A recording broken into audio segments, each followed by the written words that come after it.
करते जी जनरल आसिम आसिम मुनीर कौन होता है भाई?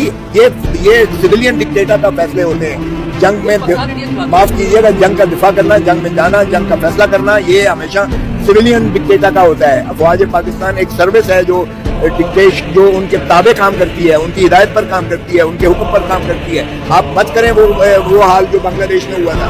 आपने गल्फ इतनी क्रिएट कर दी है अवाम में और अफवाज पाकिस्तान में कि वहां भी आपने देखा फौज कभी नहीं जंग जीता करती, ना लड़ा करती है। अवाम हमेशा उनके पीछे होती है, अवाम हमायत। आप लतीफ़ खोसा एडवोकेट जो हैं और पीटीआई के इस बार मेंबर भी हैं, अगर इससे आप ज़्यादा समझदार हैं या कानून के मुताबिक ज़्यादा नॉलेज रखते हैं तो फिर तो ठीक है। तो आप इसकी ये बात सुने कि आप जो एंकर या जो सहाफ़ी और जो यूट्यूबर जो भी तजज़ियाकार बैठ के आसिम मुनीर के इस पर जो भी भारत के साथ कशीदगी हुई है उस पर उनकी तारीफ़ें कर रहे हैं, तो अगर आप इनसे कानून के मुताबिक ज़्यादा समझदार हैं फिर तो ठीक है। लेकिन अगर आप ज़्यादा समझदार नहीं है तो आसिम मुनीर कौन होता है? ये वज़ीर-ए-आज़म पाकिस्तान जो होते हैं वो सिविलियन कैटेगरीज़ में आते हैं, तो सिविलियन का किरदार होता है कि वो फ़ौज को लड़ाती है, जबकि फ़ौज अपनी तरफ से नहीं लड़ती। इसमें जो क्रेडिट दे रहे हैं आसिम मुनीर को, तो या पाक फ़ौज को, पाक फ़ौज एक सर्विस के तौर पर काम